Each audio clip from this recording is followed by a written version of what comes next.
Graça e paz, meus irmãos. Abra sua Bíblia, por gentileza, no Evangelho de Mateus, capítulo 14. Louvado seja Deus por nosso primeiro domingo do ano, que o Senhor nos permite começarmos o ano ouvindo a sua voz e aprendendo dele mesmo. No capítulo 14 do Evangelho de Mateus, versículo 22. Logo a seguir, compeliu Jesus os discípulos a embarcar e passar adiante dele para o outro lado, enquanto ele despedia as multidões. E despedidas as multidões, subiu ao monte a fim de orar sozinho. Em caindo a tarde, estava ele só. Entretanto, o barco já estava longe, a muitos estádios da terra, açoitado pelas ondas, porque o vento era contrário. Na quarta vigília da noite, foi Jesus ter com eles, andando por sobre o mar. E os discípulos, ao verem-no andando sobre as águas, ficaram aterrados e exclamaram: "É um fantasma!" E tomados de medo, gritaram. Mas Jesus imediatamente lhes disse: "Tende bom ânimo, sou eu, não temais." Respondeu-lhe Pedro, disse: "Se és tu, Senhor, manda-me ter contigo por sobre as águas." Ele disse: "Vem." E Pedro, descendo do barco, andou por sobre as águas e foi ter com Jesus. Reparando, porém, na força do vento, teve medo e, começando a submergir, gritou: "Salva-me, Senhor!" E prontamente Jesus, estendendo a mão, tomou e lhe disse: "Homem de pequena fé, por que duvidaste?" Subindo ambos para o barco, cessou o vento. E os que estavam no barco o adoravam, dizendo: "Verdadeiramente és Filho de Deus." Convido você a orar nesta hora comigo. Pai,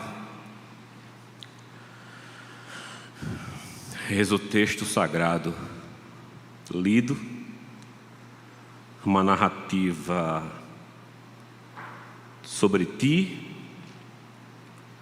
um evento, mas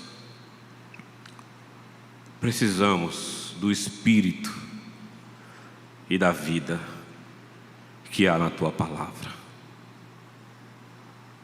Rogo-te que nos mostres a tua glória, que o Espírito Santo revele aos corações endurecidos quem é Jesus, o Filho do Deus vivo. Ó Espírito Santo, nos consola, nos exorta, nos edifica, nos salva, nos perdoa os pecados, Senhor, e nos ajuda com a tua palavra, em nome de Jesus. Temos um cenário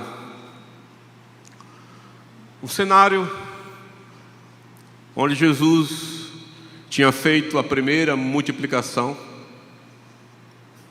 dos pães. E Jesus, sendo comprimido, arrastando multidões. Todos queriam conhecer Jesus, todos queriam estar perto de Jesus, todos queriam ouvir falar de Jesus. Jesus estava fazendo milagres.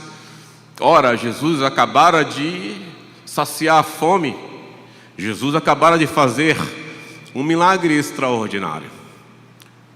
Jesus estava com a sua fama sendo percorrida por toda a Judéia, as circunvizinhanças. Jesus estava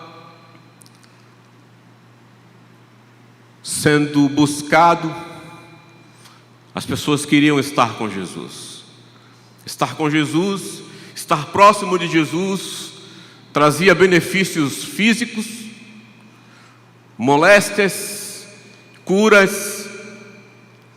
Pessoas eram curadas, demônios eram expelidos, toda sorte de doenças. Nada suportava a presença gloriosa do Filho de Deus. Jesus, extraordinariamente, gloriosamente, poderosamente, estava ali. E nesse contexto do texto de Mateus, no versículo 22 do capítulo 14, logo a seguir compeliu Jesus aos seus discípulos a embarcar e passar adiante deles para o outro lado, enquanto ele despedia as multidões. Jesus tomou uma decisão: pede para que os discípulos entrem no barco e sigam para Genezaré, sigam para Betsaida, ao sul de Cafarnaum. E Jesus tomou a decisão de ficar para despedir as multidões. João vai dizer que nesta mesma passagem, que Jesus toma esta decisão porque as multidões queriam proclamá-lo rei. E Jesus precisava despedir aquelas multidões e faz com que os seus discípulos sigam adiante. Ele vai despedir as multidões, mas não somente isso. Versículo 23. E despedir as multidões, subiu ao monte a fim de orar sozinho. Em caindo a tarde, lá estava ele só. Eu quero fazer algumas considerações importantes sobre essa narrativa. E a primeira delas, nós encontramos aqui. Jesus subiu ao monte, observe, a fim de orar sozinho. Jesus queria ficar só. Jesus queria reservar um tempo de oração. O ministério e a vida do Santo Senhor fora marcada de uma vida de oração, de uma vida de submissão, de busca, de contemplação da face do seu Pai. Jesus se reservava para lugares secretos, para poder orar, para estar com o Senhor. E Jesus estava ali, como diz o texto, subiu ao monte a fim de orar sozinho. Interessante que na sequência diz: em caindo a tarde, estava ele só. Jesus estava só. Jesus estava orando. Enquanto isso, os discípulos estavam seguindo o seu caminho. E nós vemos aqui primeiro a devoção deste santo Senhor. Quando Jesus, em Mateus, no capítulo 4, quando ele sai da tentação, quando ele entra ali na sinagoga, que ele lê o livro, quando ele lê Isaías capítulo 61, a citação é que o Espírito do Senhor está sobre mim, pelo que me ungiu, para apregoar as boas novas aos quebrantados, para apregoar o ano aceitável do Senhor. A vida e devoção de Jesus. E Jesus estava orando. E diz o texto que, caindo a tarde, estava ele só. Algumas horas já haviam se passado. Jesus estava orando, e nós não podemos avançar nesse texto sem considerar esse contexto de que enquanto Jesus orava, os discípulos estavam seguindo uma própria ordem de Jesus para Genezaré. E já era de tarde.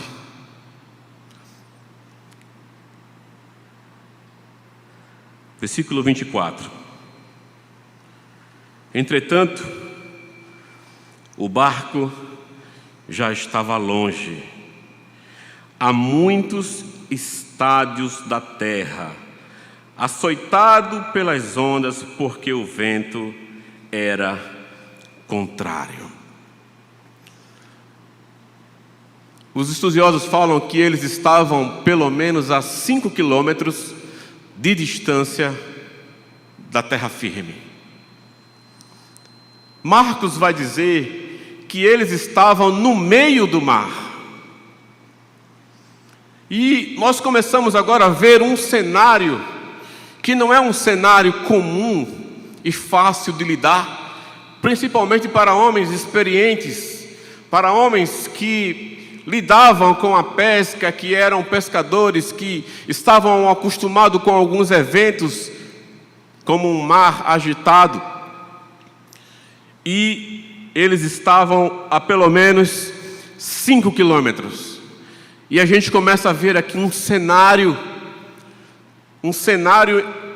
pelo qual os discípulos estão inseridos. O texto diz aí no versículo 24, que eles estavam longe, a muitos estádios, por volta de 5 a 6 quilômetros. Observe essa palavra, açoitado pelas ondas, porque o vento era contrário. A palavra açoitado é a mesma que é usada para dizer que Jesus fora açoitado. Mateus está usando uma linguagem que o mar estava torturando e batendo com violência contra aquele barco.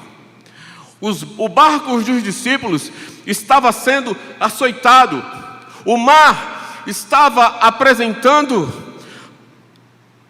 as suas mais ferozes e ávidas, turbulentes águas, a tortura sobre aquele barco.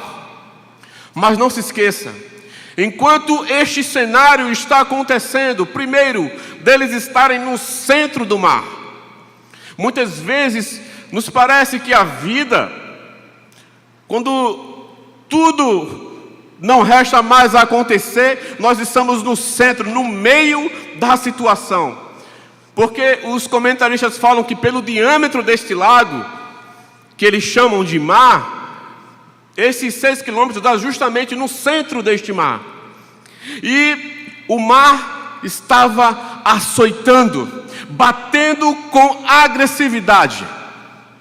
E muitas vezes a vida se apresenta assim para mim e para você. Muitas vezes, e eu quero trazer uma palavra para os cristãos. Eu não quero trazer um tom evangelístico. Eu não quero trazer um tom dessa mensagem sobre a salvação de Jesus. Mas eu quero falar para você que é crente, para você que é um cristão genuíno, que nasceu de novo, que tem enfrentado os açoites da vida. Muitas vezes temos e somos torturados pela vida, açoites de todos os lados, porque eles estavam ali no centro do mar, como vai narrar Marcos, no meio do mar. Mas não se esqueça, Jesus estava o quê? Orando.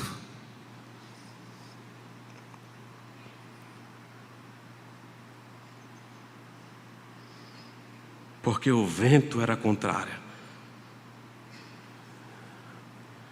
Na quarta vigília, versículo 25, nós vamos ver uma terceira verdade muito gloriosa.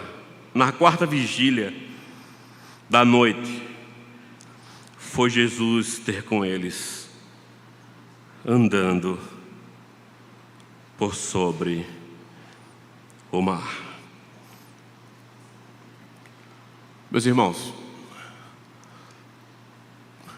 na quarta vigília, segundo a contagem dos romanos, é um horário entre 3 e 6 horas da manhã. Se nós fizermos uma conta aproximada que Jesus estava orando já no cair da tarde, que passa a ser de 17 para 18 horas, até entre 3 e 6 horas da manhã, a luta dos discípulos estava girando em torno de 9 horas. 9 horas. Os discípulos estavam já há 9 horas. E parece que a vida, ela é assim conosco. São 9 horas, são 9 dias, são 9 meses, são 9 anos. Mas esse texto, ele vai narrar algo muito significativo. Na quarta vigília da noite, estava tudo escuro. Os discípulos não tinham lâmpadas. O máximo que eles poderiam ter era a lua para alumiar aquele lago. Eles estavam sofrendo o açoite. Eles estavam no meio, eles não podiam correr para um lado mais próximo de uma terra firme. Eles estavam no centro daquele lago. Tudo estava contrário.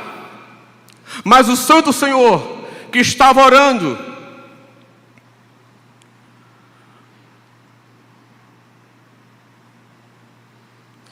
na quarta vigília da noite, foi Jesus ter com eles. E aí Jesus, este santo Jesus, este glorioso e poderoso Jesus, foi em direção dos seus discípulos. E este glorioso Jesus, ele vai andando por sobre o mar. Porque ele sabia que aqueles discípulos estavam sendo açoitados. O cenário de escuridão. Eu faço uma primeira aplicação. Não importa quão escuro seja o teu e o meu cenário, Jesus nos acha. Eu vou repetir. Não importa quão escuro seja o meu e o teu cenário, Jesus, ele nos acha.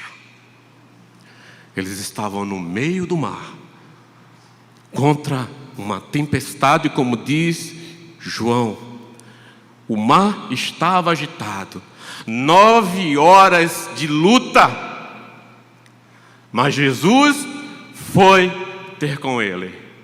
Não se pressione, porque Jesus estava andando sobre o mar. Porque isso aqui não é o mais extraordinário. Quando nós conhecemos ao Senhor, andar sobre o mar não é o mais extraordinário. O mais extraordinário é Jesus se preocupar com 12 pessoas como eu e como você. O mais extraordinário é Jesus que estava orando, que estavam queimando incenso diante de Deus, buscando a face do Pai. Vai ter com eles, imerecedores, pecadores. E aí, Jesus vem dominando como o Senhor soberano. Disso, por gentileza, Jó capítulo 8. Jó capítulo 9, versículo 8, por favor. No Velho Testamento, nós já vemos: quem sozinho estende os céus e anda sobre os altos do mar. Jó,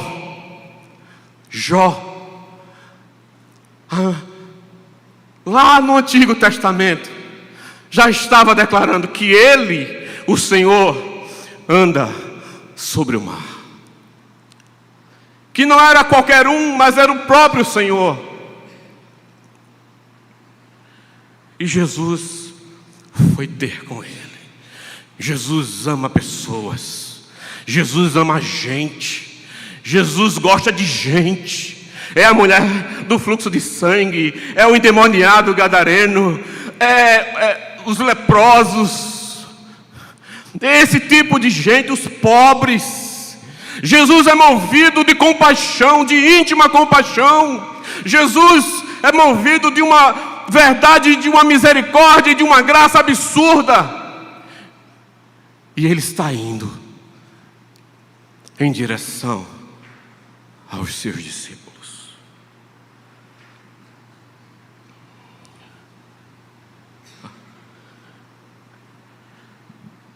Versículo 26.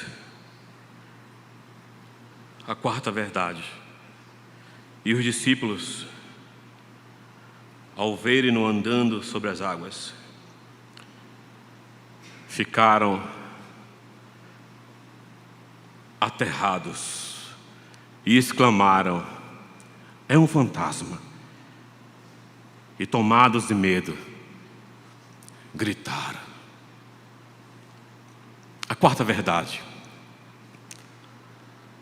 Nós vemos o estado emocional desses discípulos. Primeiro, eles dizem: é um fantasma. Eles estavam no escuro, 9 horas, lutando contra aquele vento contrário, lutando contra aquela tempestade. 9 horas se passaram e nada acontecia. E a visão que eles têm, dentro daquele contexto de fúria do vento, das ondas, a primeira verdade que nós vemos é a crendice popular dos discípulos. É um fantasma.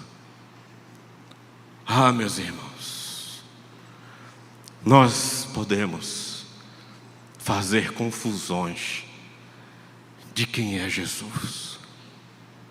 A igreja faz confusão de quem é Jesus. Israel fez confusão de quem era Jesus. Jesus perguntou certa feita: quem dizem os homens que eu sou?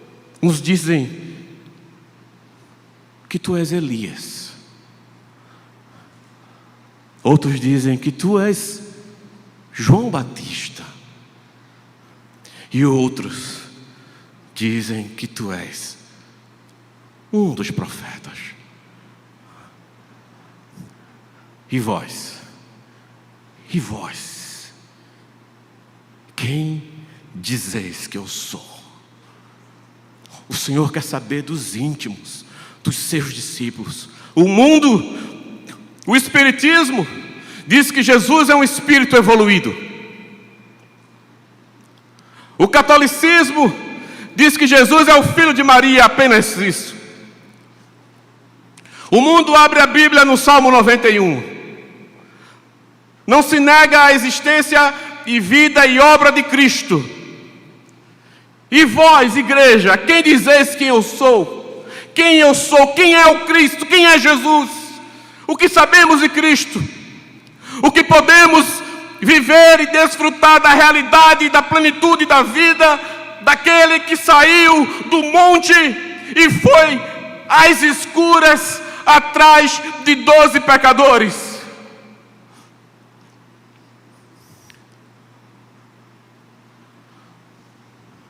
É um fantasma?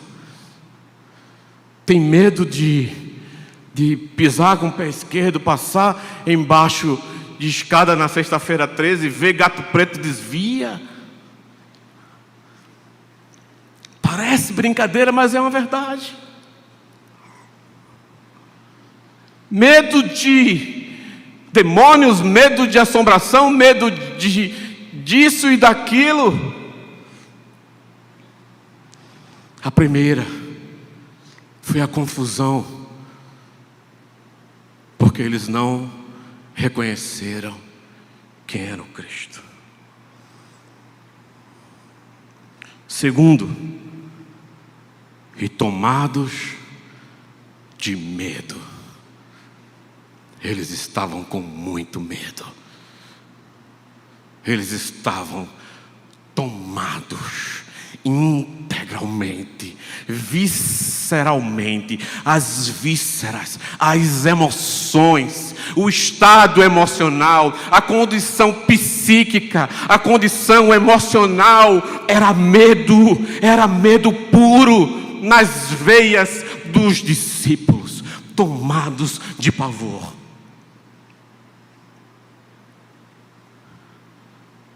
O termo original diz que poucos, a palavra usada aqui, que poucos sentiram tal medo, tal terror.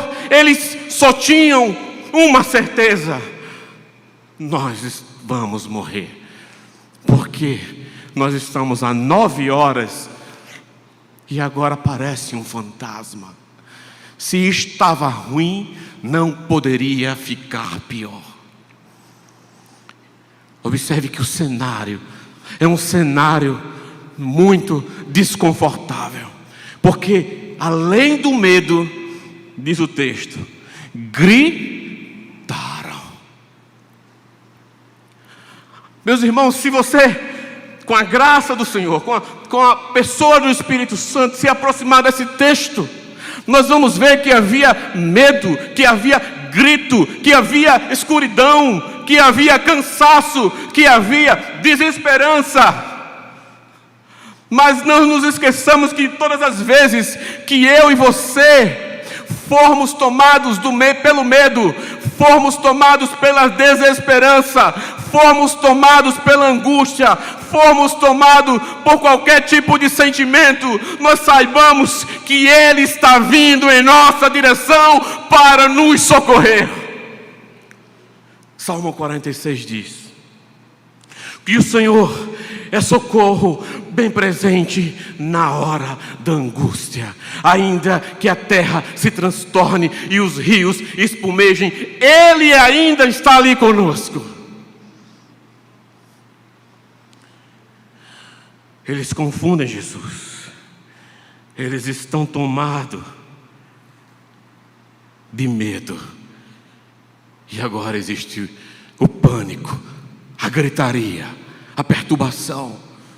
Já pensou num ambiente como esse? Que ambiente angustiante, que ambiente desconfortável. Quantos de nós talvez não estejamos vivendo emocionalmente assim? Não conseguimos raciocinar quem é Cristo. Estamos tomados por algum sentimento. E a nossa vontade é de gritar, é de chorar, é de colocar a nossa cabeça na parede e chorar, e chorar, e chorar. Mas a quinta verdade. Mas Jesus imediatamente lhes disse: tende bom ânimo, sou eu, não tem mais.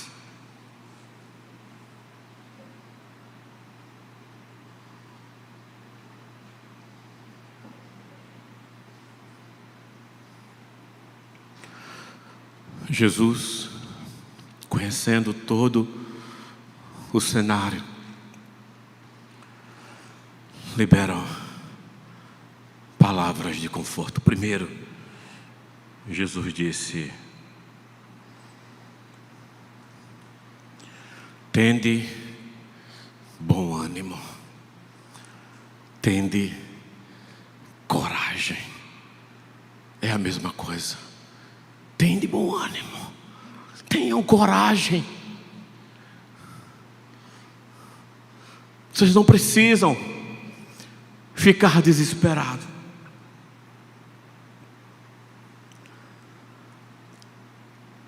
Eu quero, de propósito, ler a última.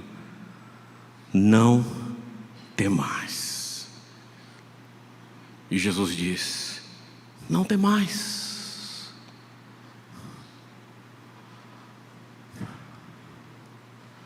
Estamos começando um ano 2022. Todo o cenário está aí. O Brasil, um presidente eleito, economia, Guerra civil, talvez sim, talvez não. Desemprego, seja lá o que for. Diagnósticos, prognósticos. Mas o Senhor diz: tenham coragem, não temas. Sabe por quê? Porque dessas 3 frases, a mais importante é a que ele diz: sou eu. Eu não posso viver tomado pelo medo, e eu posso ter coragem, porque o que ele disse foi: sou eu. Este sou eu não é um sou eu do consolo transitório que a vida nos oferece. Este sou eu implica, esta simples frase sou eu implica em dizer que quem estava ali é aquele a quem toda a profecia do Velho Testamento profetizou sobre ele. É aquela profecia de Isaías no capítulo 43, que se tu passares pelas águas, eu passarei contigo, e as muitas águas não te submergirão. As profecias que estavam apontando para ele. Não era somente um curandeiro, não era somente um ressuscitador de pessoas, não era só um curador de lepras, não era só um curador de hemorragia, não era só um libertador de surdos e mudos, mas era o Messias, o profetizado, o amado do Pai. Quando ele estava lá no batismo: eis o meu filho amado, em quem minha alma tem todo o meu prazer. A ele ouvir. Quem estava ali? O sou eu. É aquele que disse: eu sou o caminho, a verdade e a vida. Também disse: eu sou a ressurreição e a vida. Também disse: eu sou a videira verdadeira.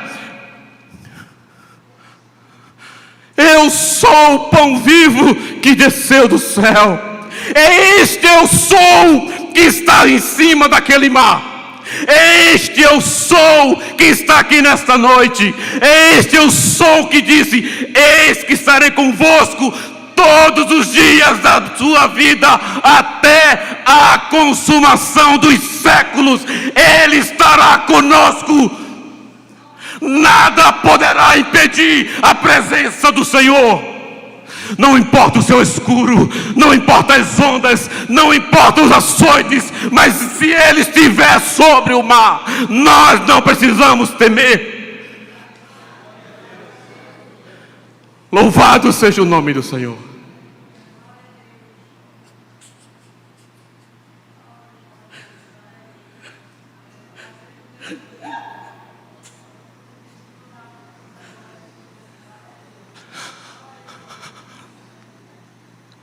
Se Ele estiver, está tudo bem. Não importa se as cravas dos mares estão arrancando as tuas costas. Se Ele estiver, é Ele. Sou eu. Sou eu. Ah, que sou eu poderoso.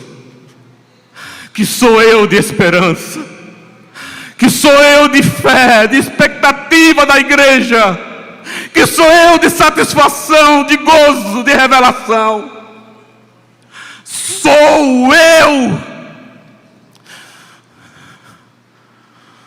Todas as coisas estão sujeitas e patentes a este Ele, porque dele, por Ele e para Ele são todas as coisas, no céu e na terra.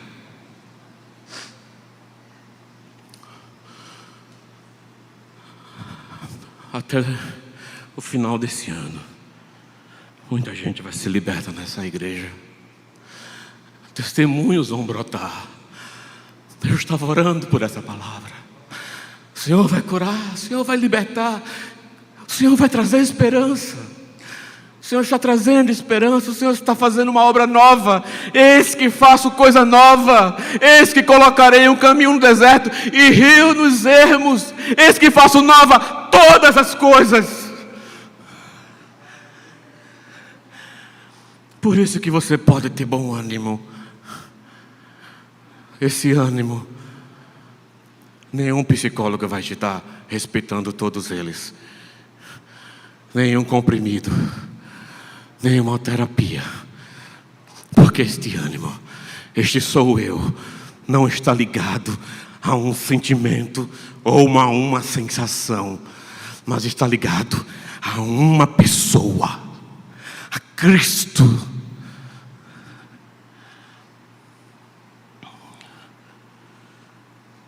Tenha bom ânimo. Sou eu. Não tem mais. Sexta verdade. Respondeu-lhe Pedro, disse: se és tu, Senhor, manda-me ter contigo por sobre as águas. Ele disse: vem. E Pedro, descendo do barco, andou por sobre as águas e foi ter com Jesus. Reparando, porém, na força do vento, teve medo. E, começando a submergir, gritou: salva-me, Senhor.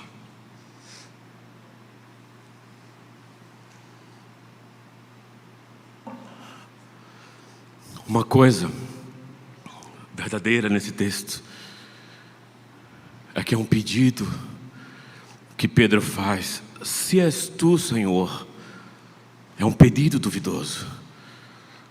Manda-me ir ter contigo.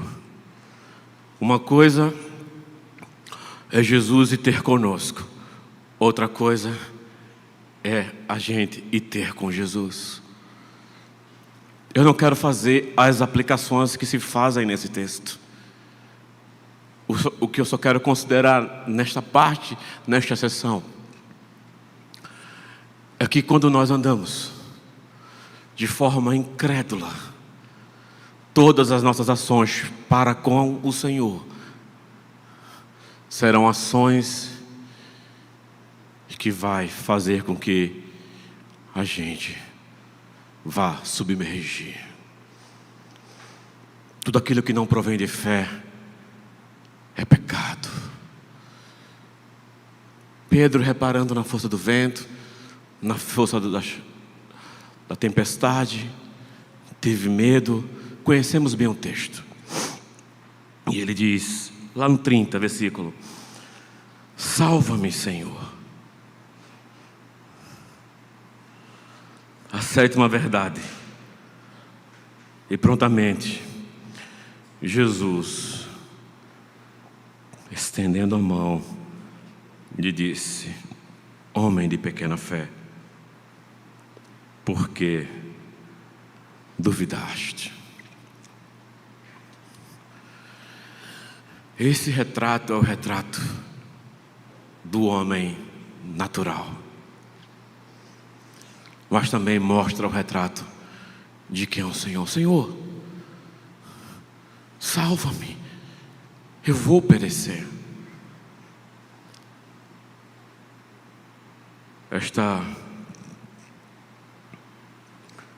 sétima verdade nos mostra a mão da graça. A mão da graça. A gente tem até uma boa intenção.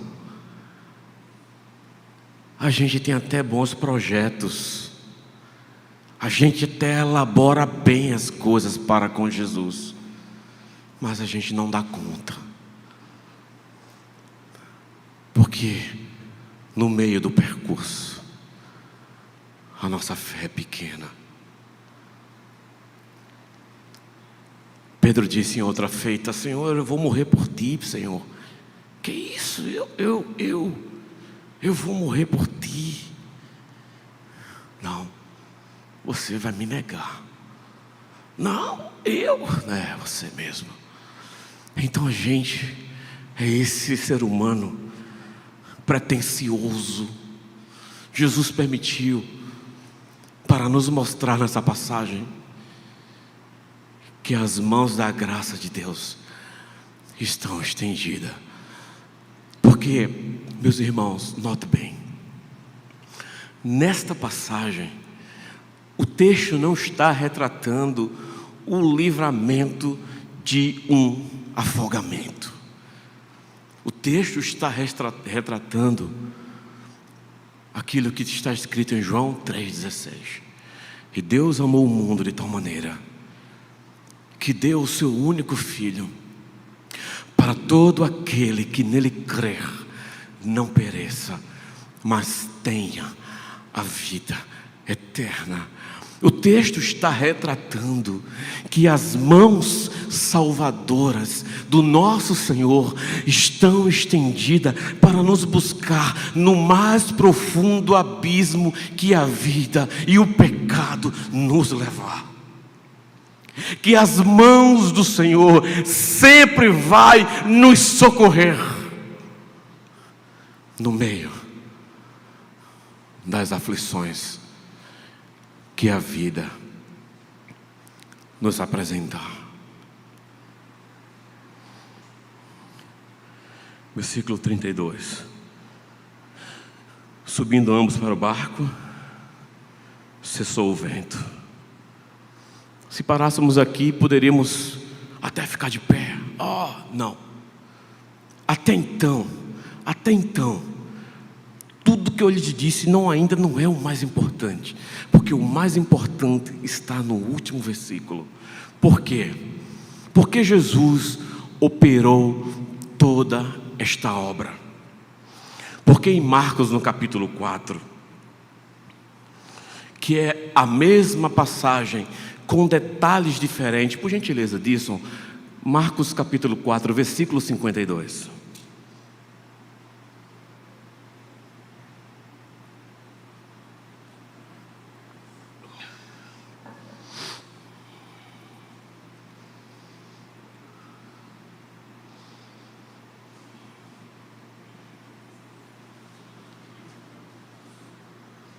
Marcos, está indo não?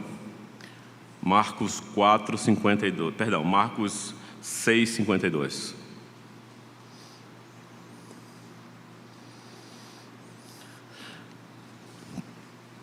Porque não haviam compreendido o milagre dos pães, antes o seu coração estava em quê? Endurecido. Depois que Jesus faz o milagre dos pães, Jesus vai orar e manda aos discípulos para o mar. Mas até então eram 12 incrédulos que não tinham compreendido o milagre da multiplicação dos pães, porque o texto de Marcos diz que eles tinham um coração endurecido. Volte para Mateus.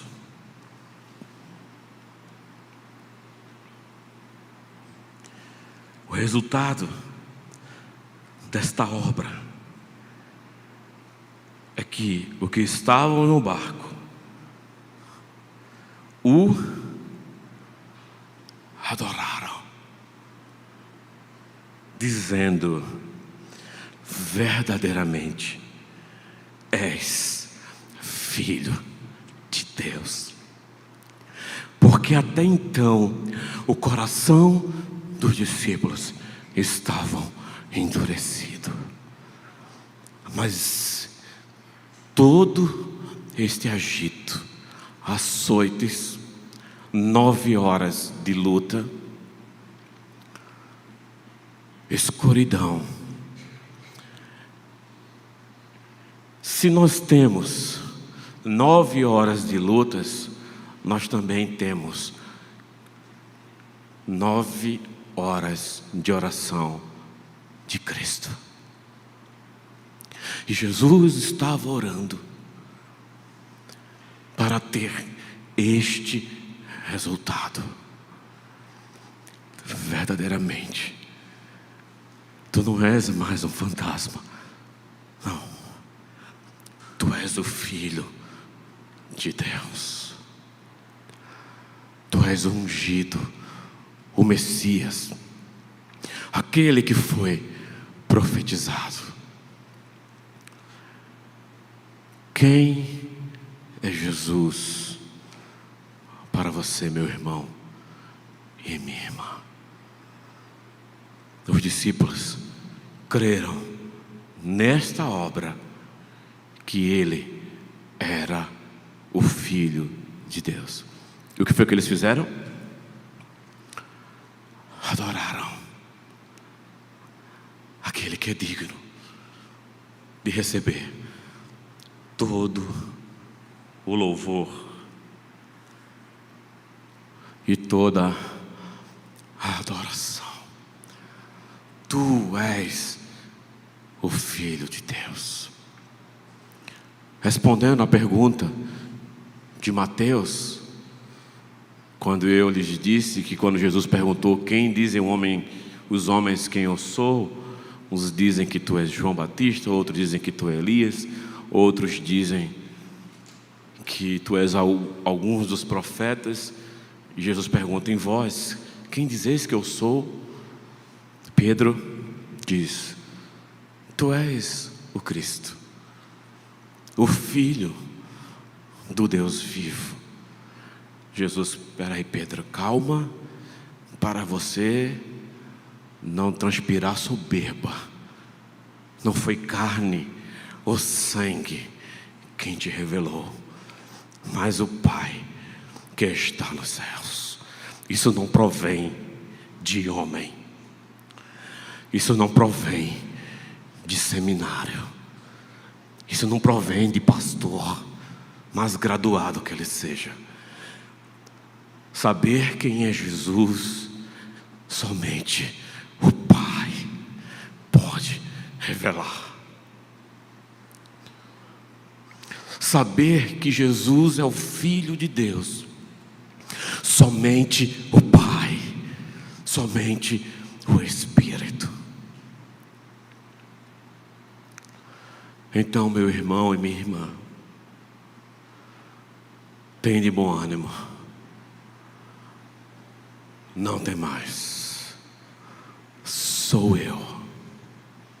Adore aquele que é digno de todo louvor e de toda glória, porque este Jesus verdadeiramente é o Filho de Deus, a quem nós vamos ceiar agora, a quem nós adoramos limitadamente, sem nenhuma performance musical, mas Ele é digno de todo louvor e de toda adoração. Comece esse ano com esta palavra na sua vida. No mais escuro do abismo do pecado que você estiver e que eu estiver, a tua mão, a mão do Senhor vai te buscar lá.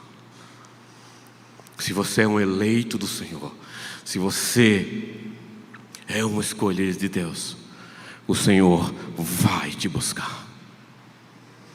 O Senhor vai te socorrer. O Senhor vai operar. Tem de bom ânimo. Você não precisa viver mais com depressão. O Senhor poderá livrar-te disso. Eu não preciso. Você não precisa. Ele pode nos trazer alívio. Que o Senhor te abençoe. Em nome do Pai, em nome do Filho e em nome do Espírito Santo. Em nome de Jesus. Amém.